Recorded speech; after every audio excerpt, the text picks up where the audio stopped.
लगा एक समय के बाद झूठ हो गया। जो भी एक समय तक सच लगे एक समय के बाद झूठ हो जाए वो मिथ्या है। और सत्य वो है जो कभी झूठ नहीं होगा, जो कभी खारिज नहीं होगा। और शंकर बहुत सोच समझ के कहते हैं कि जो कभी खारिज नहीं होगा वो केवल और केवल एक ही सत्ता है और वो है ब्रह्म।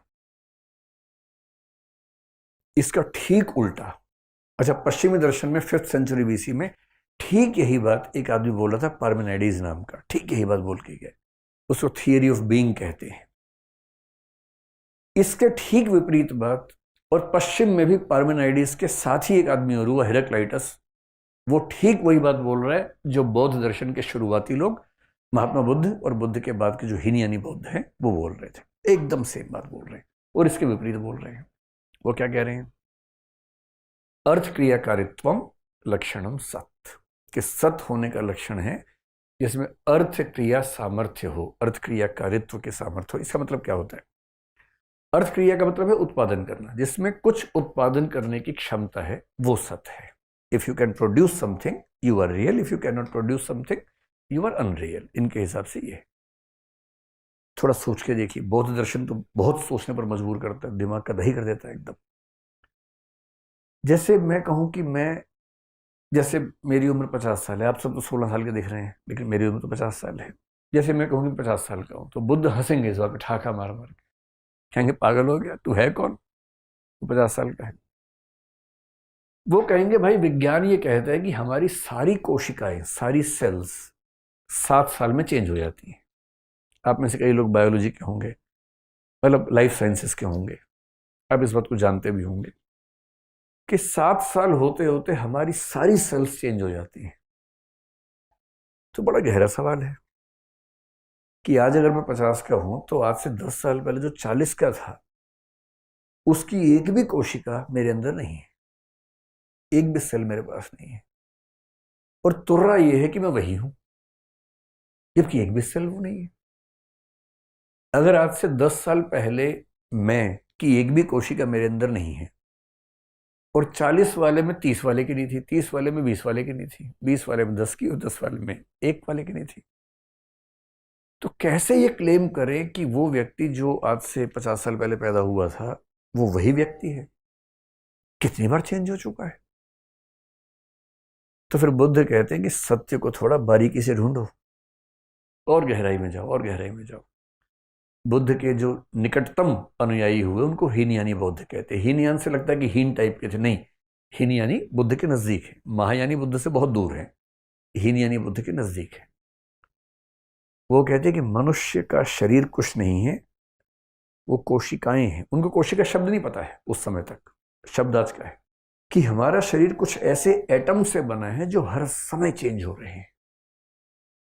एक एटम पैदा होता है, अगले एटम को पैदा करके मर जाता है, और बहुत सारे ऐसे एटम्स मिले जुले चल रहे हैं, स्ट्रक्चर बना हुआ है। समाज, हमारे समाज में आज से 125 साल पहले एक भी ऐसा आदमी नहीं था जो आज भी है, पर समाज चल रहा है। कुछ लोग मरते जा रहे हैं, कुछ आते जा रहे हैं, जो आते जा रहे हैं सीखते जा रहे हैं, वैसे ही होते जा रहे हैं, समाज चलता जा रहा है। ऐसे शरीर है, कोशिकाएं पैदा हो रही है, मर रही हैं, नई कोशिकाओं को पैदा कर रही हैं, एक जो समष्टि है, कलेक्टिविटी है, वो चलती जा रही है। इसलिए बौद्ध लोग कहते हैं कि सत्य तो वो है जो अपने जैसी नई चीज को पैदा करके मर जाता है, कोशिका के लेवल पर, बहुत छोटे बहुत बारीक लेवल पर। और ये लोग बोलते बोलते बोलते हैं कि सत्य का लक्षण ये नहीं है कि कभी बाधित ना हो, सत्य का लक्षण है जो एक क्षण के लिए हो, सिर्फ केवल एक मोमेंट में जो पैदा हो, अपनी चेन में अपनी संतति को, अपने अगले एलिमेंट को पैदा करके मर जाए, वो सत्य है। अब आप देख रहे हैं कि बौद्ध लोग और हेराक्लाइटस कह रहे हैं कि जो एक मोमेंट के लिए पैदा हुआ वो सत्य है। शंकराचार्य और पार्मेनाइडिस कह रहे हैं कि जो कभी खत्म नहीं होगा वो सत्य होगा। कितनी विरोधी इनकी कसौटियां हैं। जैन दर्शन की सबसे सुंदर बात है कि वो समन्वय करके चलता है। जैन दर्शन कह रहे हैं कि ना, हम इसको भी नहीं मानेंगे, इसको भी नहीं मानेंगे, हम एक और कसौटी मानेंगे। वो कसौटी क्या है? उत्पाद व्यय द्रव्य संयुक्तम सत। जैन बच्चों ध्यान रखना, रट के जाना है सब। आज जाति पापा को सुना देना, एकदम जैसे कुछ बोले संस्कृत में 2 मार रहा उनके सामने, बढ़िया सी पंक्तियां, घबरा जाएंगे एकदम, सोचेंगे कि हमारा बच्चा मुनि होने की राह पे है। तो उत्पाद व्यय द्रव्य संयुक्तम सत, इसका मतलब क्या होता है? इन दोनों को मिला दीजिए। सत वह है जिसमें 2 चीजें संयुक्त रूप से हों। 3 दिख रही हैं पर 2 हैं दरअसल। उत्पाद और व्यय। उत्पाद का मतलब उत्पन्न होता हो, व्यय का मतलब खत्म हो जाता हो। जो चीज पैदा होती है और खत्म होती है, हम तो उसे सत मानेंगे। यहां तक लग रहा है कि इनके वाली बात कर रहा है, लेकिन साथ में कह रहे ध्रुव्य। ध्रुव्य का मतलब होता है नित्य, जो कभी खत्म ना होता हो। हम तो मानेंगे कि सत्य वो है जो न कभी खत्म होता हो और उसी में कुछ ऐसा भी हो जो पैदा भी होता हो, खत्म भी होता हो। यानी एक ऐसी चीज जिसमें दोनों एलिमेंट्स हैं, उसका कुछ ऐसा एलिमेंट है जो कभी खत्म नहीं होगा, और कुछ ऐसा एलिमेंट है जो पैदा होगा, खत्म होगा, जो इन दोनों से मिलके बनेगा, हम उसको सत्य मानेंगे। और यहां से अनेकांतवाद की उनकी फिलॉसफी की शुरुआत होती है। आप यहां तक समझ रहे हैं, या आपको लग रहा है गलती कर दिया कि हमने? अब तो फंस गए, बाहर ताला लगा रखे, जा नहीं सकते आप। सुनना तो पड़ेगा ही। यहां से अनेकांतवाद की शुरुआत होती है। और अनेकांत में बहुत सिंपल सी बात है, अनेकांत बना है 2 शब्दों से मिलके, एक है अनेक और दूसरा है अंत। और यहां अंत का मतलब अंत नहीं है, फिनिश नहीं है, कंप्लीट नहीं है। यहां अंत का मतलब है पक्ष, पहलू, बहुत सारे पहलू। कि जो सत्य है, जिसकी सत्ता है, जो एग्जिस्ट करता है, उसका एक नहीं, उसके बहुत सारे पहलू होते हैं। और इसी बात को ये कहते हैं अनंत धर्मकम वस्तु। प्रत्येक वस्तु के अनंत धर्म होते हैं। या धर्म का मतलब लक्षण से है, विशेषताओं से है। हिंदू मुसलमान से नहीं है, विशेषताओं से है। प्रत्येक वस्तु में अनंत धर्म होते हैं, बहुत सारी विशेषताएं होती है। ये वही बात मैं समझाना चाह रहा हूं कि हाथी जो है बहुत कॉम्प्लेक्स है, और लोग अंधेपन के साथ उसको पहचानने का प्रयास कर रहे हैं। हाथी कितना कॉम्प्लेक्स है, अगले 5 मिनट में समझ में आएगा आपको। इतना कॉम्प्लेक्स हाथी है ज्ञान दर्शन में। हर वस्तु के अनंत धर्म है, अनंत लक्षण। जैसे पेन है, इस पेन की विशेषताएं 3-4 दिख रही हैं कि काला है, ठोस है, इतना लंबा, इतना चौड़ा, इतना गोल है, वो दिख रहा है। ये तो 5 ही हुए भाई, अनंत धर्म है, अनंत। और क्योंकि हमें 4-5 धर्म दिख रहे हैं, अनंत नहीं दिख रहे हैं, इसलिए कॉम्प्लेक्स है। रियलिटी को समझना कैसे कॉम्प्लेक्स है, आप देखिए। इस अनंत धर्मकम की बात को इन्होंने एक तो उसी तरीके से कहा जो मैंने आपको पिछली स्लाइड में समझाने का प्रयास किया, उसी बात को इन्होंने 2 शब्दों से कह दिया। ये कह रहे हैं कि प्रत्येक वस्तु में बहुत सारे धर्म होते हैं, यानी कि बहुत सारी विशेषताएं होती हैं। कुछ विशेषताएं होती हैं नित्य, और कुछ होती हैं अनित्य। नित्य का मतलब परमानेंट, इटर्नल। अनित्य का मतलब टेम्परेरी, टेम्पोरल, जो खत्म हो जाती हैं आगे चलकर। आपको ये वाक्य फिर ध्यान रखना, उत्पाद व्यय द्रव्य संयुक्तम सत। उत्पाद व्यय का मतलब क्या है? नित्य या अनित्य? जो उत्पन्न होगा, नष्ट हो जाएगा, वो क्या होगा? अनित्य बोलते हैं, अनित्य, है ना। और जो द्रव्य हमेशा रहेगा, उसको क्या बोलते हैं? नित्य। तो इन्होंने कहा कि भाई जब धर्म बहुत सारे क्यों हैं? क्योंकि हर वस्तु में कुछ नित्य धर्म होते हैं, कुछ अनित्य धर्म होते हैं। नित्य धर्म को ये लोग कहते हैं कि स्वरूप धर्म है, और इसको बोलते हैं आगंतुक धर्म। दर्शन की भाषा में एक शब्द होता है आगंतुक धर्म, एक होता है स्वरूप धर्म। और फिर इसको और आसान करने के लिए बोले कि नित्य धर्म को हम बोलेंगे गुण, यानी कि एट्रीब्यूट, और अनित्य धर्म को हम बोलेंगे पर्याय। पर्याय का मतलब फिलोसफी में मतलब मोड। मोड का मतलब जो चेंज होता रहे। जैसे आपके फोन में बहुत सारे मोड होते हैं, साइलेंट मोड, वाइब्रेंट मोड, यानी फोन वही है पर उसके फीचर चेंज होते गए। तो जो चीज चेंज होती है उसे चेंज होने को बोलते हैं मोड। तो हमने एक बहुत बेसिक बात समझी, प्रत्येक वस्तु में बहुत सारे धर्म हैं। उन धर्मों में से कुछ नित्य धर्म है, कुछ अनित्य है। नित्य धर्मों का नाम क्या है? गुण है। अनित्य का नाम क्या है? पर्याय है। और इसलिए वो एक परिभाषा और देते हैं, गुण पर्यायवत द्रव्यम। द्रव्य यानी कि रियल सब्सटेंस वो है जिसमें गुण और पर्याय दोनों हो। इसलिए आप देखेंगे कि ये दोनों बातें दरअसल दो बातें ना होकर के एक ही बात है। यहाँ जो उत्पाद व्यय वाली बात है वो पर्याय है, और जो ध्रुव्य वाली बात है वो गुण है। एक ही बात को कहने के दो सूत्र जैन दर्शन में है। मतलब ये है कि वही वस्तु सत्य है। सिंपल एग्जांपल लेते हैं इस पेन का। इस पेन की शेप परमानेंट है या बिगड़ सकती है? हथौड़ा मारो वो बिगड़ जाएगी, उसमें क्या दिक्कत है? इसका मतलब इस पेन में एक ऐसी चीज है जो नित्य नहीं है। इस पेन में जो स्याही है ये नित्य है, खत्म हो जाएगी? खत्म हो जाएगी। फिर इस पेन का रंग भी उड़ जाएगा एक समय के बाद, धूप में रखेंगे उड़ जाएगा एक समय के बाद। यानी रंग, आकार, कई ऐसी चीजें हैं, शेप ऐसी चीजें हैं जो नित्य नहीं है। पर कितना भी कचूमर निकाल लीजिए, क्या आप इसके परमाणु को नष्ट कर पाएंगे? नहीं कर पाएंगे। ये जिन परमाणुओं से मिलकर बना है वो नित्य है। दम है तो हटा के देख लीजिए उसको। तो ये नित्य परमाणुओं और अनित्य आकार, रंग आदि से मिलकर बना है। इसलिए गुण पर्यायवत द्रव्यम या उत्पाद व्यय द्रव्यम संयुक्तम सत। क्या मैं आपको समझा पा रहा हूं यहां तक? अब देखिए, जैन दर्शन ने अब तक जो कहा कि जो वस्तु है उसके दो लक्षण हैं, नित्य और अनित्य। और इसका मतलब क्या हुआ? किसी चीज को समझना बहुत ही कॉम्प्लिकेटेड हो गया।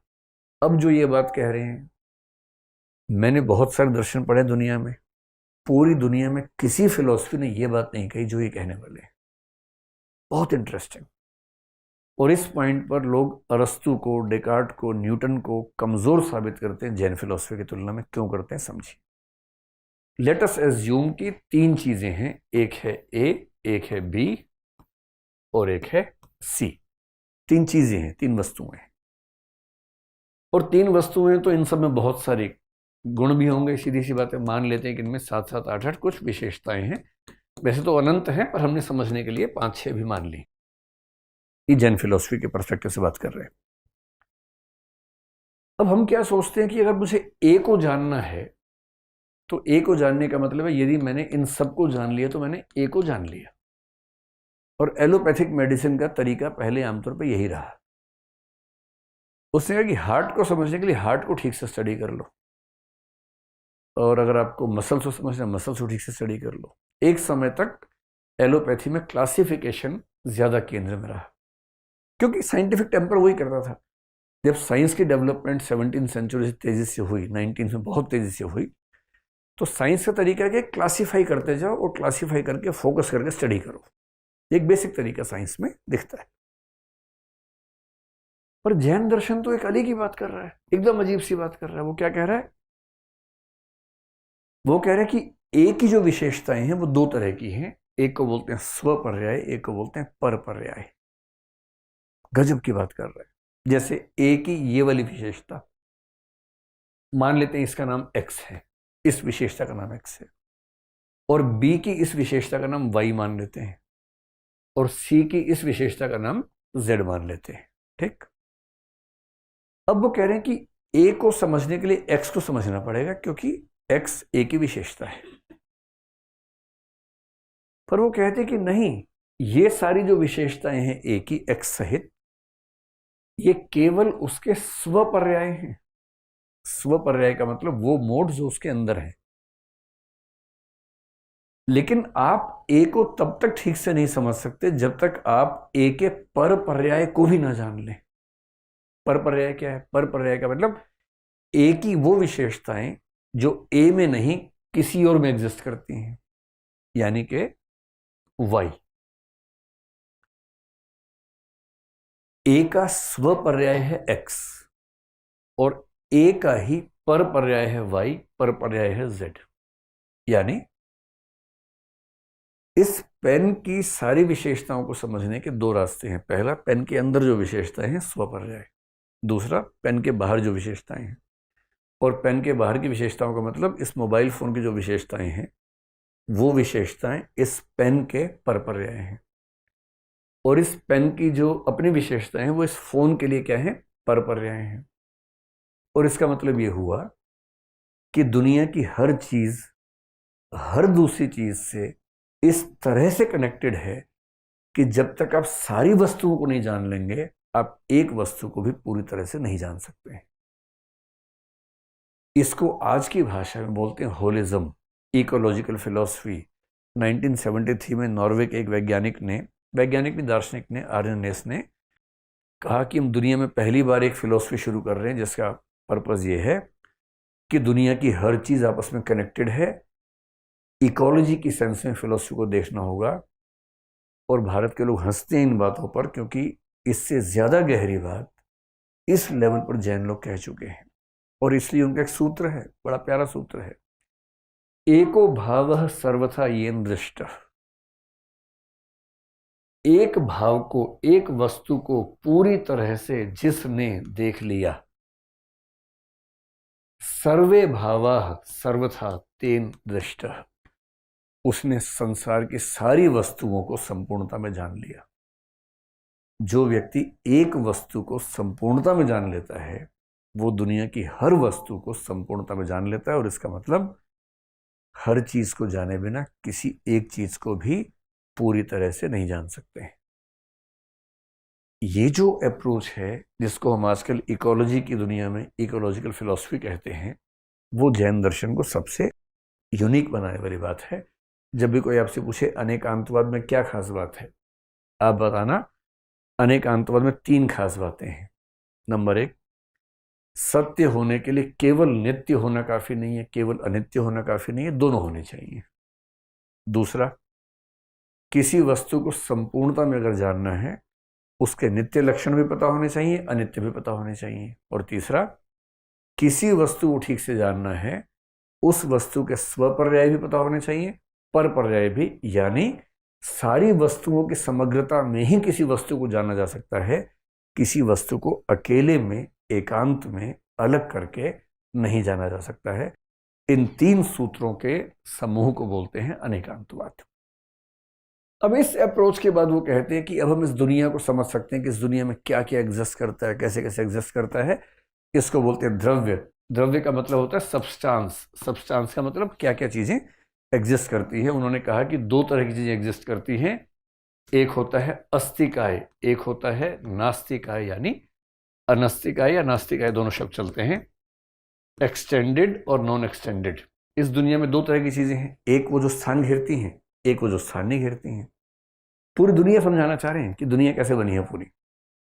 जो चीजें स्थान नहीं घेरती हैं, नॉन एक्सटेंडेड चीजें, उनमें केवल एक चीज आती है, टाइम। क्योंकि टाइम कोई स्थान नहीं घेरता है। हालांकि जो नई व्याख्या टाइम की आ रही है, अब आइंस्टीन के ज़माने में ये बात आने लगी कि टाइम भी जो है वो स्पेस की ही नेक्स्ट डायमेंशन है। तो नई व्याख्याएं आती है समय के साथ, लेकिन दर्शन में जनरली ये प्रिज्यूम किया गया कि टाइम स्थान नहीं घेरता है। तो इन लोगों ने कहा एक एलिमेंट इस दुनिया में ऐसा है जिसके लिए स्पेस नहीं चाहिए, वो टाइम है।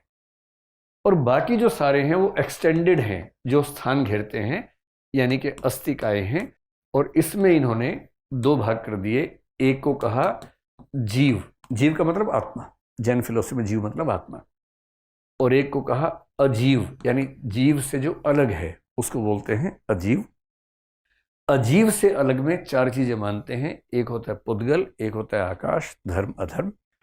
इनमें से आकाश, धर्म, अधर्म के बारे में 1-1 मिनट समझना है। हमें जो समझना है केवल जीव और पुद्गल, क्योंकि संसार सारा इनसे बना हुआ। आकाश क्या होता है? कुछ फिलोसफर्स मानते हैं कि आकाश और स्पेस 2 अलग चीजें हैं, कुछ मानते हैं कि एक ही चीज है। जैन फिलोसफी मानते हैं कि आकाश और स्पेस एक ही चीज है, यानी आप और मेरे बीच में जो है वो क्या है? आकाश है, स्पेस है। हम जिसके अंदर बैठे हैं वो क्या है? आकाश है, स्पेस है। धर्म अधर्म इनके यहाँ कुछ अलग शब्द है। यहाँ इसका मतलब ये होता है जैसे मछली के लिए पानी क्या है, पीने की बात नहीं हो रही है यहाँ पर अभी, मछली को तैरना है। तो गति के लिए जो सहायता करे वो धर्म है, और जो गति को रोकता हो वो अधर्म है। जैसे धूप में चलते हुए अचानक पेड़ की छांव देखी, तो पेड़ की छांव पॉसिबिलिटी बनाएगी कि आप रुक जाएं। जो चीज आपकी गति रोक सकती है उसको अधर्म कहेंगे, जो चीज आपको गति दे सकता है उसको धर्म कहेंगे। आकाश आपको पता ही है। अब मुख्य रूप से केवल ये बचा कि सब्सटेंसेस में जो नास्तिक आए हैं उनमें केवल एक टाइम है। और टाइम के बारे में उनकी बड़ी स्पष्ट धारणा है कि टाइम 2 लेवल्स पे होता है। जो एब्सोल्यूट लेवल पे टाइम है उसको बांट नहीं सकते। ये तो व्यावहारिक स्तर पर हम टाइम को बांट लेते हैं, वर्षों में, महीनों में, घंटों में, सेकंड्स में, मिनट्स में। टाइम नहीं बढ़ता है, हम अपने तरीके से समझने का प्रयास करते हैं, लेकिन जो एब्सोल्यूट टाइम है वो अनडिवाइडेड है, अनक्लासिफाइड है, एब्सोल्यूट है। तो अस्थि काय में हमें केवल दो चीजों पर गौर करना है, जीव यानी आत्मा के बारे में क्या कहते हैं, और अजीव के अंतर्गत ये पुद्गल, पुद्गल से बना है सारा संसार। अभी पुद्गल को समझेंगे 5 मिनट में संक्षेप में। पहले समझिए कि आत्मा क्या है। आत्मा बड़ा टेढ़ा मामला होता है। आप सबको भरोसा है ना कि आत्मा है आपके अंदर? पक्का है? देखी है आप लोगों ने कभी किसी और की आत्मा देखी हो? कभी रात को जंगल में जाए तो कहते कि आत्मा दिख जाती है। आप में से किसी का प्राथमिक अनुभव है आत्मा देखने का? मेरा भी नहीं है अभी तक। और मैंने सुना है टीवी पे कई चमत्कारी बाबाओं को भी देखा है जो आत्मा देखने का दावा करते हैं। आत्मा निकाल लेते हैं अंदर से, फिर आत्मा छोड़ भी देते हैं। तो मेरे तो अब तक ऐसा पाला पड़ा नहीं किसी के साथ। पड़ेगा तो देखेंगे। क्या पता अगली बार मैं कहूँ कि मैंने इस बीच में देख ली है। अभी तक तो मेरा कोई पाला पड़ा नहीं है। भूत प्रेत से भी नहीं पड़ा और आत्मा से भी नहीं पड़ा, परमात्मा से भी सीधा तो नहीं पड़ा अब तक। एक ही बार पड़ेगा।